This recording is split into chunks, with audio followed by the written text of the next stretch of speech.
Good evening, viewers. Welcome to Daily News Podcast, where we bring the day's most important stories straight to your screen. From local highlights to global headlines, get ready to stay informed with us. In a tragic incident today, Mangaluru lost a prominent photographer, Surya Narayan, in a fatal car accident near Kodikal Cross along the Mangaluru-Udupi National Highway. Surya Narayan, 48, was on his way to an event at Nandikeshwara Temple when his car overturned into a roadside drain. Despite efforts from local residents to save him, he succumbed to his injuries on the way to the hospital. Surya Narayan, fondly known as Var Surya in Udupi, was a beloved figure in the local photography community, having worked at Kediyor Varn Lab and recently opening his own studio in Kasaragod district. His warm personality and community connections left a lasting impact on many. Our heartfelt condolences go out to his family and friends during this difficult time. In an effort to address the impact of heavy rains and floods in the state, Chief Minister Siddaramaiah has instructed district in-charge ministers and secretaries to personally visit affected areas and oversee relief efforts. With 45 houses completely damaged and 1,385 homes partially damaged, the government has granted financial assistance to those affected. An amount of 97,351.95 lakhs has been allocated for disaster management in district and taluk levels. Additionally, 170 taluks have been identified as flood-prone, with 2,296 care centers ready as precautionary measures. A meeting on May 30th and 31st will be held to review the situation and coordinate relief efforts. Siddaramaiah emphasized the need for prompt action and monitoring to ensure effective relief work in the flood-affected regions. In the Sampaje Ghat area of Kodagu district, landslides on National Highway 275 have been a major concern for commuters during the rainy season. The stretch near Kartoji in Madikeri taluk has been particularly problematic, causing traffic congestion as vehicles can only move on one side of the road. Despite efforts to build protective walls, landslides continue to occur, prompting the undertaking of additional construction in 21 locations at a cost of 94 crore by a company from Andhra Pradesh. Meanwhile, repair work on protruding slabs of the protective walls at the DC's office compound along the Mangaluru-Madikeri road is still pending, with the deadline extended multiple times. The Public Works Department aims to complete the work before June 15th, though potential delays due to rain are anticipated. In Mulki today, a terrifying incident took place as a huge tree fell on a car traveling towards Mulki Venkatharamana Temple. The car, carrying driver Shashidhar Prabhu and passengers Kirthana and Veena Shenoy, was severely damaged. Miraculously, all three occupants escaped unharmed. Meanwhile, in Karnataka, there are mounting calls to boycott the movie Thug Life unless actor Kamal Haasan issues a public apology. Several groups are planning to ban the movie in protest. Stay tuned to Mangalore today for more updates. In a tragic incident in Iruvale village of Moodbidri taluk, a 64-year-old woman named Lily D'Souza lost her life due to electrocution after accidentally stepping on a snapped live wire in her backyard in Bantwal. Reports suggest that Lily had informed the MESCOM office about sparks in the electric cable passing through her backyard the day before the incident occurred. Local residents are pointing fingers at MESCOM authorities, claiming negligence on their part. Lily's son tried to help upon hearing her screams, but unfortunately, it was too late. This incident serves as a reminder of the importance of timely maintenance and attention to electrical safety measures to prevent such tragedies. Tension grips Dakshina Kannada district as the brutal murder of a youth from Kolthamajalu sparks unrest. Muslim organizations call for a ban in protest, leading to stone-pelting incidents near Surathkal. Prohibitory orders are imposed in Mangaluru City Police Commissionerate limits and 5 taluks of Dakshina Kannada post the murder of Abdul Rahim. Mangaluru City Police Commissioner Anupam Agarwal and Deputy Commissioner Dr. Anand K. enforce strict measures to maintain peace. The prohibitory orders will be in effect from 6 p.m. on May 27th till 6 p.m. on May 30th due to potential threats to public peace and order. Stay tuned to Mangalore today for more updates. In breaking news, a tense situation gripped Farangapet as a large crowd protested the brutal murder of Abdul Rahman in Irakodi, Kurial village. Abdul Rahman's body was taken for post-mortem at Yenapoya Hospital and later given a ritual wash at a mosque in Kuthar Madani Nagar. As the ambulance carrying his body passed through Ferengapet, protesters blocked the road, demanding justice and the immediate arrest of the culprits.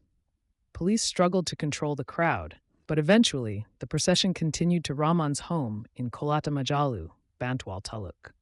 The incident occurred when Abdul Rahman and Kalandar Shafi were attacked while transporting sand. Rahman lost his life, and Shafi is critically injured. Authorities have registered a case against 15 individuals, including locals Deepak and Samith. Stay tuned for more updates on this developing story. Mangalore Today brings you the latest COVID update from Karnataka. The state now has 100 active cases of COVID, with 36 new positive cases reported on Tuesday. This brings the total reported cases in Karnataka to 171 since the beginning of the year. Out of the total cases, 70 patients have recovered, and unfortunately, one person has lost their life. Currently, 96 individuals are isolating at home, while 4 are receiving treatment in isolation wards at private hospitals. The state's positivity rate in the last 24 hours was at 9.44%, with 381 tests conducted, including 361 RT-PCR tests. Stay tuned to Mangalore Today for more updates on the COVID situation in Karnataka. In Managluru, VHP leader Sharon Pumpwell, who was arrested for calling a Bandh in DK after the murder of rowdy sheeter Suhas Shetty in Bajpayee, has been granted bail by the court. The hearing in the case is scheduled for today. Sharon was arrested by Kadri police and presented before a magistrate who granted him bail. In Bantwal, police have taken swift action in the case of the tragic murder of pickup vehicle driver Abdul Rahman. A total of 15 individuals, including Deepak and Sumith, who were acquainted with Abdul, have been charged in connection to the incident at Irakodi, Kuriala village. The motive behind the brutal attack is still under investigation. To bring the culprits to justice, police have mobilized 5 dedicated teams for the apprehension of the suspects. In Mangaluru, prohibitory orders have been imposed across the Dakshina Kannada district following the murder of a youth near Kolatamajalu in Bantwal Taluk. The orders, set from Tuesday 6 p.m. to Friday 6 p.m., aim to maintain law and order. The in-charge Deputy Commissioner of Dakshina Kannada and Mangaluru Police Commissioner issued the orders for various taluks including Mangaluru, Ulal, and Moodbidri. The restrictions ban gatherings of 5 or more people in public places, along with processions, public meetings, and functions without police permission. Carrying firearms or bursting crackers is also prohibited. The ban, under the Bharatiya Nagarik Suraksha Sanhita, excludes cultural and religious events, as well as government programs. Let's all cooperate to ensure peace and communal harmony in the region during this period. In a landmark verdict, a biryani vendor, Nana Sekaran, has been found guilty of all 11 charges in a high-profile sexual assault case at Anna University that shook Chennai and sparked a political row. The Mahila court convicted him of charges including sexual assault, harassment, rape, intimidation, and kidnapping after a 5-month trial. While pleading for leniency to care for his family, the court is yet to pronounce the sentence. Opposition leader Edapati Palaniswamy demanded further investigation into the Sir mentioned during the assault. The convict's involvement in theft cases with confiscated gold and SUV has also come to light. The leak of the survivor's identity raised concerns, leading to an all-women IT to probe this alongside the assault case. The case has become a battleground for political parties in Tamil Nadu, with both the AIADMK and BJP using it to criticize the ruling DMK for women's safety and law enforcement. In a recent language controversy, Tamil megastar Kamal Hassan's remark about Kannada sparked outrage in Karnataka. Chief Minister Siddaramaiah criticized Hassan, stating he is unaware of Kannada's long history. The actor's comments, suggesting Kannada originated from Tamil, drew sharp criticism from pro-Kannada groups.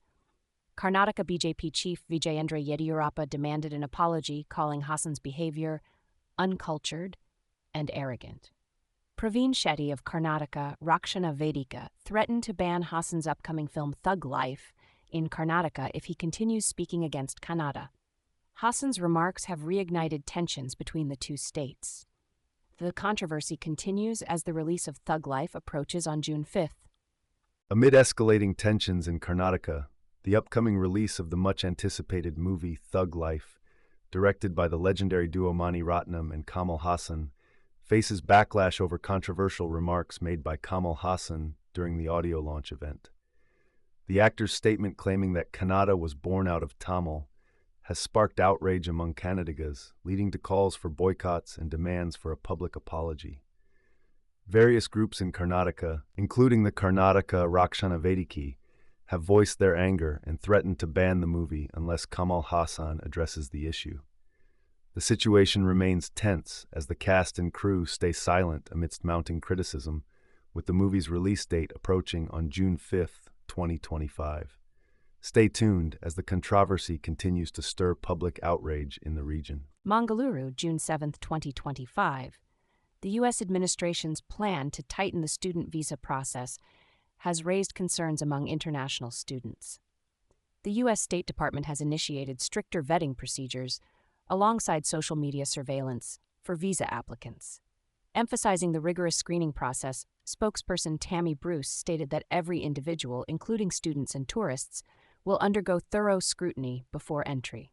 The aim is to ensure visitors abide by laws, add value during their stay, and pose no threat. Furthermore, the administration has warned that foreign students could face deportation for skipping classes, dropping out, or engaging in unauthorized activities. Instances of posting questionable content online have also been flagged. Despite a setback where legal status was revoked for minor offenses, subsequent legal challenges reversed the decisions. However, the government expanded termination grounds for future violations, leaving international students apprehensive about their future in the U.S. In Mangalore Today News, the BCCI has extended a warm invitation to all 3 service chiefs of the Indian Armed Forces to attend the IPL final on June 3rd in Ahmedabad. This grand event will also pay homage to their valiant efforts during Operation Sindoor. BCCI Secretary Devajit Saikia expressed gratitude towards the bravery and selfless service of the armed forces, stating that the closing ceremony will be dedicated to honoring these national heroes. General Upendra Dwivedi, Admiral Dinesh K. Tripathi, and Air Chief Marshal Amarpreet Singh have been invited. Operation Sindoor was initiated after the Pahalgam terror attack, with a retaliatory action leading to a brief military standoff. Former BCCI Acting President C.K. Khanna praised the BCCI's gesture, highlighting the armed forces' pivotal role in upholding the nation's safety and security. Mangalore Today brings you the latest updates from the national capital. Eminent personalities like former Chief Justice Jagdish Singh Kehar, dancer Shobhana Chandrakumar, actor Anant Nag, and KGMU Vice-Chancellor Sonia Nityanand were honored with prestigious Padma Awards by President Draupadi Murmu. A total of 139 distinguished individuals received Padma Vibhushan, Padma Bhushan, and Padma Shri awards on the eve of the 76th Republic Day. President Murmu conferred the awards to 68 recipients at Rashtrapati Bhavan, graced by top dignitaries. Justice Kehar was honored with Padma Vibhushan, while Padma Bhushan was awarded to personalities like dancer Shobhana Chandrakumar and actor Anant Nag. Notable Padma Shri awardees included KGMU VC Sonia Nityanand and musician Ricky Gian Kedge, among others. These awards recognize exceptional service in various fields like art, social work, and science. The government's initiative to honor unsung heroes has transformed the Padma Awards into the People's Padma, with this year's award specifically honoring 30 such individuals.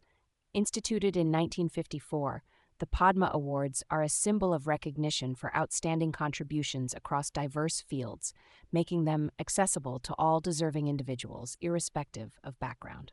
In a fresh controversy, Tamil megastar Kamal Haasan ignited a debate by claiming that the Kannada language was born out of Tamil. This remark, made at an event in Chennai, drew sharp criticism in Karnataka, with state BJP chief Vijayendra Yediyurappa calling the actor's behavior uncultured and accusing him of insulting Kannada. Yediyurappa stated that Kamal Haasan had forgotten the generosity of Kannada people and demanded an unconditional apology. Pro-Kannada groups are now threatening to ban Kamal Haasan's upcoming movie, Thug Life, in the state, and have even torn up his movie posters in Bengaluru. The actor's statement has sparked outrage among Kannadigas, raising concerns about the movie's release on June 5th. In Mangalore Today, the BJP-led government has announced plans to provide pensions to former political prisoners who endured the emergency period and will honor them for their sacrifices. Chief Minister Rekha Gupta shared this initiative at an event in Delhi, also handing out job letters to families affected by the 1984 anti-Sikh riots. Gupta highlighted the lack of support from past governments for those who fought to protect democracy during the emergency. She emphasized the importance of recognizing and supporting these Loktantra Senanists. The decision mirrors efforts in other states like Uttar Pradesh and Madhya Pradesh, where pensions are already being provided to those who were detained during the emergency. The BJP's move aims to acknowledge the struggles faced by political detainees, including several BJP members, during the emergency imposed by the Congress government in the 1970s. The impactful logo of India's Operation Sindoor, designed by army men Litkal Harsh Gupta and Have Surinder Singh, has become a symbol of the country's decisive military action against terror. Following the dastardly Pahalgam massacre, where 26 innocent civilians lost their lives to terrorism, India launched precision strikes on 9 terror camps in Pakistan and Poké. The logo, featuring a small bowl of vermilion symbolic of married Hindu women, embodies the spirit of justice served in response to the attack. The Indian Army's social media has been abuzz with messages highlighting the success of Operation Sindoor, including poignant posters and thematic videos. Prime Minister Narendra Modi hailed this mission as a testament to India's resolve, courage, and growing strength on the global stage, marking a turning point in the fight against terror. And that's a wrap for today. We're thankful for your viewership and invite you to delve deeper into today's topics at mangaloretoday.com. Keep up with the ever-evolving world by subscribing to our channel. Thank you for being part of our day. Good night and stay informed.